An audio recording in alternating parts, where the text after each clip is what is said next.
I just got back in from South by Southwest, and despite the fact that AI was everywhere at this event. I mean, AI companies were sponsoring it. AI was talked about in almost like all of the panels and presentations all over the place. The concept of AI wasn't really received very well by a lot of the attendees. They actually put together this reel that was fairly optimistic about AI, and well, this is how the crowd responded to it. Artificial intelligence is the present. It's here. And we need to stop resisting, start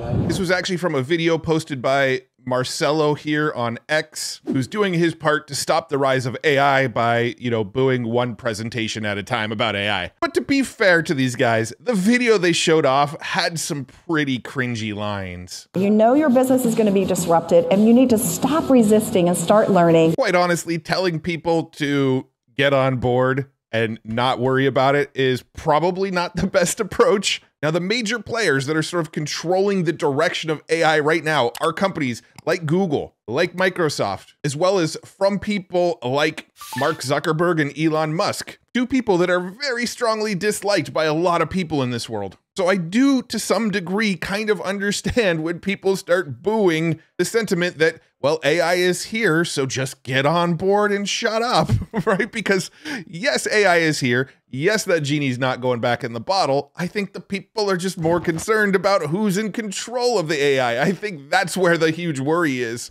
But I'm not going to go too deep in the weeds on this topic here because there was a lot of really, really cool, interesting AI news that happened this week. I'm here to be excited and optimistic about the future, and pointing out that a lot of people are still scared of AI is probably not any news to you. So let's move on to the real big stories of this week, starting with Figure. So Figure is the company that is behind this humanoid robot, and they just partnered with OpenAI to put GPT-4 inside of this robot, essentially giving the robot vision capabilities, speaking capabilities, hearing capabilities, and pretty much everything you know that you can do with tools like ChatGPT right now. And there's really nothing that I could say to explain it that their demo video won't do better. So just check this out. Hey, Figure One, what do you see right now? I see a red apple on a plate in the center of the table, a drying rack with cups and a plate, and you standing nearby with your hand on the table. Great, can I have something to eat?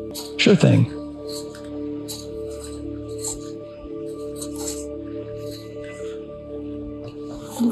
Great. Can you explain why you did what you just did while you pick up this trash?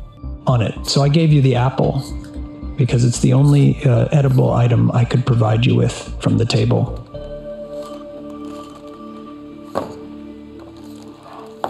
Based on the scene right now, where do you think the dishes in front of you go next? The dishes on the table, like that plate and cup, are likely to go into the drying rack next. Great, can you put them there? Of course.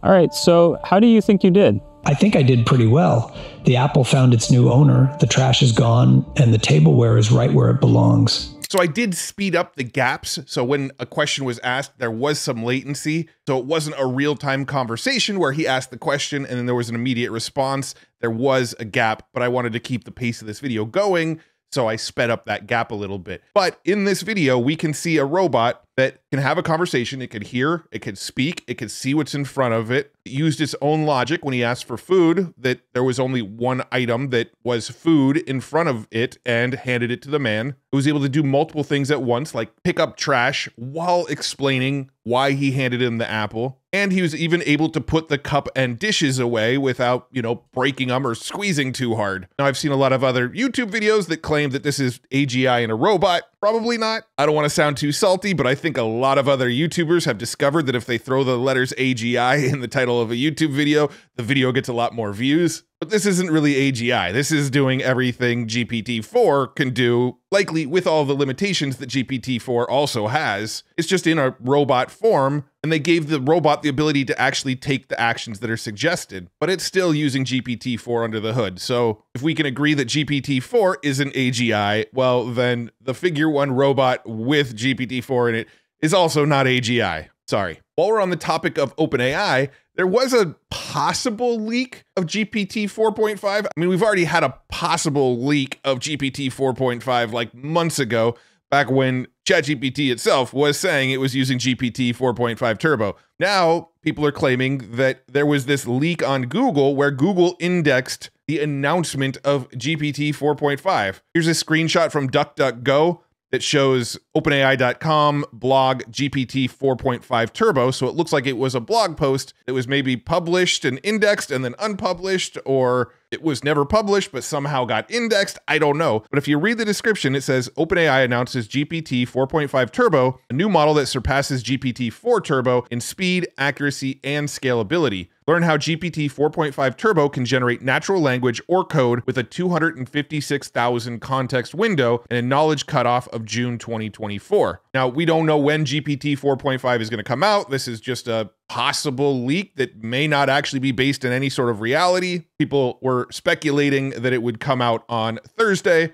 Well, spoiler, I record these videos on Thursdays to publish them on Friday. It didn't come out today. But what we can gather from that one screenshot there is that it's going to have a 256,000 token context window, which is double what we get from GPT-4 Turbo right now, and that it'll have a cutoff date of June 2024. Well, seeing as we're not in June 2024 yet, my guess is probably not coming out until at least June, but we'll see. Again, this is just some random screenshots that popped up on both DuckDuckGo and Google. This screenshot here is showing it on DuckDuckGo, but Matt Schumer here also shows a screenshot straight out of Google. So Google seemed to have indexed it as well. And since we're talking about OpenAI, remember back in November when Sam Altman was briefly fired, kicked off the board, hired by Microsoft? Everybody at OpenAI basically threatened to quit. Sam Altman was brought back on, they built a new board, all of that kind of stuff happened. Well, it seems like that storyline has kind of finally concluded its arc. Well, this special committee that was created reviewed more than 30,000 documents, conducted dozens of interviews, and evaluated various corporate actions. They concluded that the prior board's decision did not arise out of concerns regarding product safety or security, the pace of development, OpenAI's finances, or its statements to investors, customers, or business partners. Instead, it was a consequence of a breakdown in the relationship and loss of trust between prior board and Mr. Altman. They found that the prior board implemented its decision on an abridged timeframe without advance notice to key stakeholders,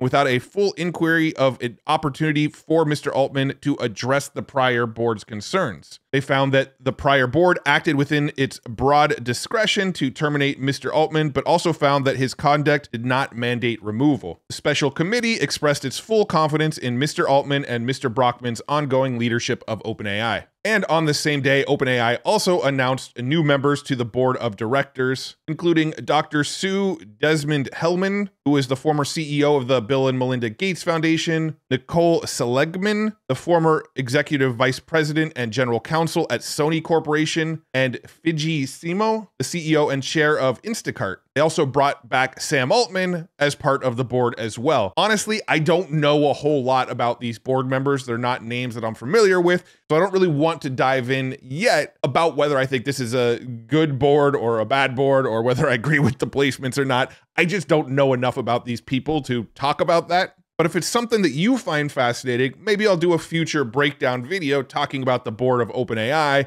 and what each member of this board could potentially contribute. My gut tells me you just kind of want the broad strokes news of what's going on over at OpenAI. Today's video is brought to you by TubeBuddy. In the past year, my channel has seen some really good growth. One of the big secrets to that growth has been split testing my thumbnails on YouTube. TubeBuddy offers more split testing variables than any other platform on the market, and you can split test much more than just thumbnails too.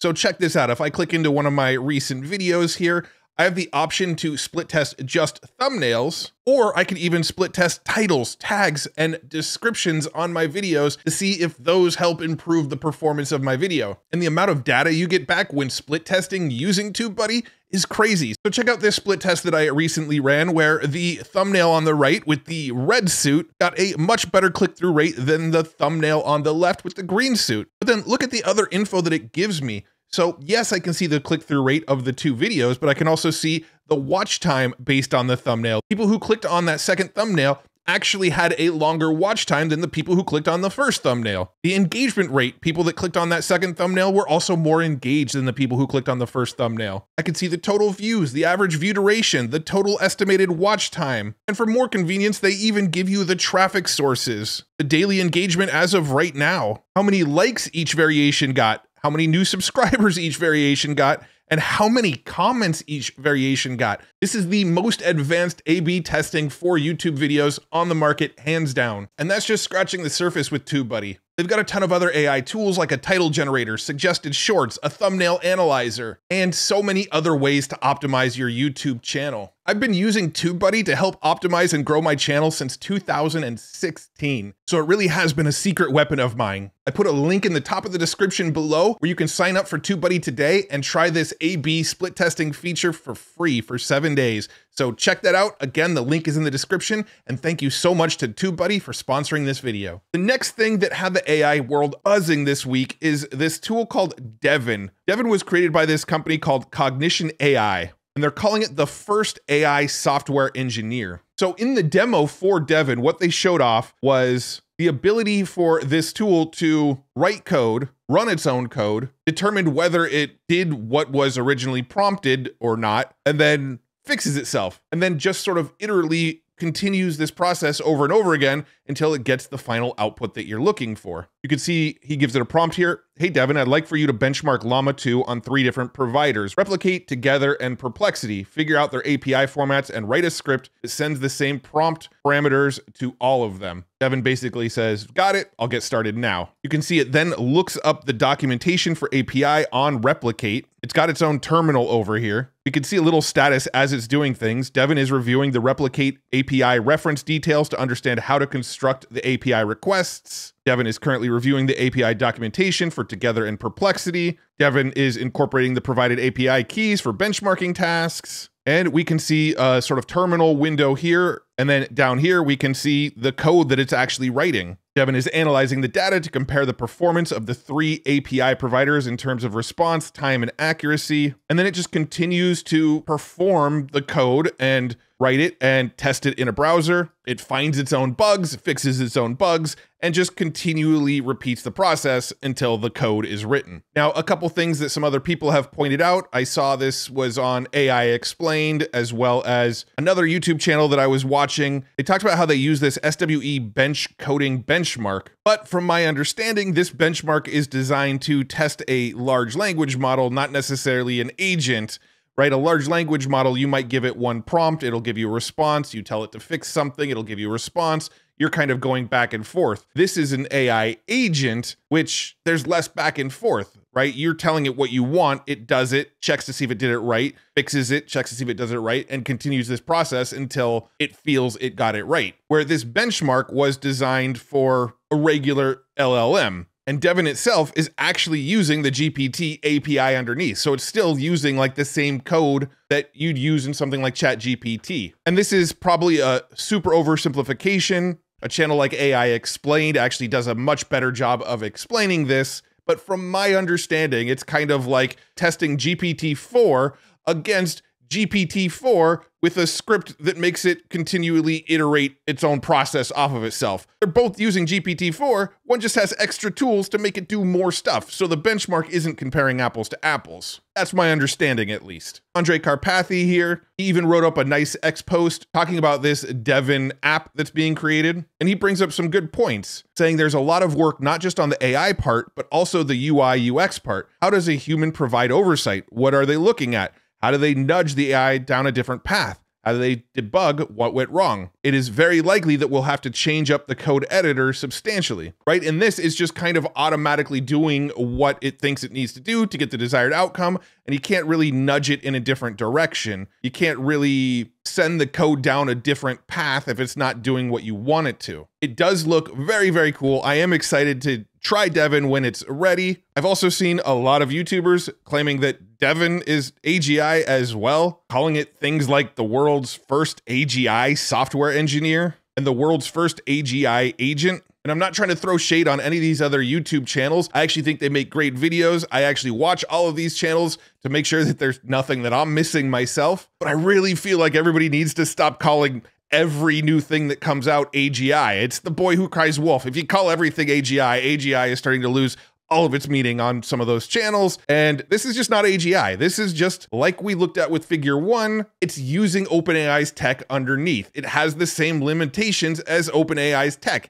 It's OpenAI with some extra tools built on top of it. And once again, if we are in agreement that GPT-4 as it stands right now is not AGI yet, well then Devin isn't AGI either. But it is a cool piece of tech that I think will be super helpful and speed up a lot of workflows for coders. So I still really dig Devin. I dig those other YouTubers. I like their channels, but everything that we think is cool in the AI world is not AGI. All right, I'm off my soapbox now. Now I wanted to point this out as well because a handful of people actually tagged me in it. This guy, Josh Olin here on Twitter, basically made a whole video saying, everybody's talking about Devin, but I made it first. The same thing that Devin did, I also do. And watching the demo that he put out, it does code. He basically made a custom GPT inside of ChatGPT that will write code and then go back and forth with you and iterate and build on the code and improve it until you get what you're looking for. There are a couple differences, and the reason I think Devin is getting a lot more attention than WebGPT is for a few reasons. One, it's a custom GPT, and I think a lot of people sort of don't put a lot of value on custom GPTs already.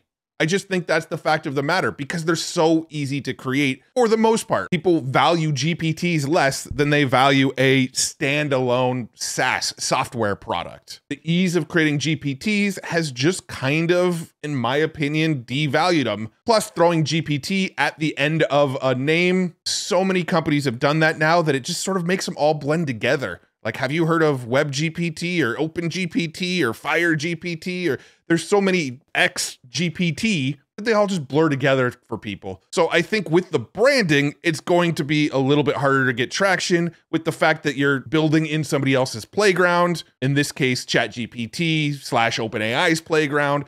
Those two factors make it a little bit more difficult. The other factor is when you watch the demo, a human still has to get involved. Right? This actually is a little bit closer to what Andre was showing in that tweet that he was talking about, where what if we need to nudge it in a different direction? What if we need to give it some more info as it's developing the code? This WebGPT looks like you can kind of nudge it. It will do something and then ask you what to do next. And so you can't just tell it to do something, step away for 20 minutes, come back and have the code written. You have to sit there and wait and go back and forth and respond to it until it gets to where you want to go. Those are the main differences that I think are making Devin stand out a little bit more. However, WebGPT is something you can use right now. So if you want to experience something close to Devin, kind of similar to Devin, and you have a ChatGPT Plus account, you can test out WebGPT. Log into your ChatGPT account, click on Explore GPTs, type in WebGPT, figure out which one it is among the 10 other apps that call themselves WebGPT. I'm just kidding, it's the top one. But I'm telling you, marketing matters. So we'll click on the top one, start chat, and you can test it out by asking it to write a script for you.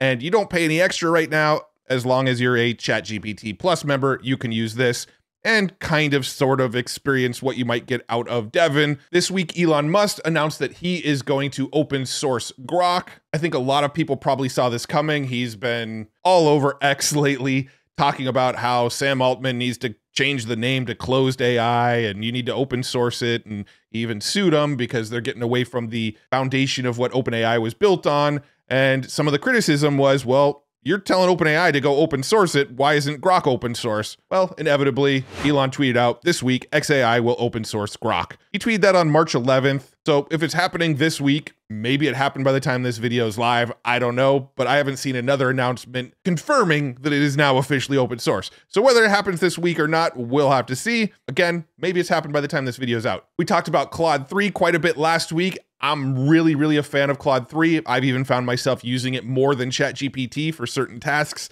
like code and like summarizing long documents and things like that. Well, they just released another version of Claude 3 called Haiku, which is a really fast, really inexpensive version of Claude. And they're comparing it to GPT 3.5 and Gemini 1.0 Pro. So they're not putting it in the same ballpark as GPT-4 and what we're actually using in ChatGPT Plus right now. They're not putting it in the same ballpark as Gemini 1.5. They're putting it in the same ballpark of the models that we can use for free right now on Gemini and on ChatGPT. But according to these benchmarks, it pretty much beats all of them except for this one right here, the big bench hard. And it's designed to be much faster. So when you type a prompt here and send it, it gives a response much quicker. The idea being that it's going to be perfect for customer service bots. So if you're setting up a bot on your website and you want AI to chat with potential customers and provide customer support, this will be much faster and get a response back to that potential customer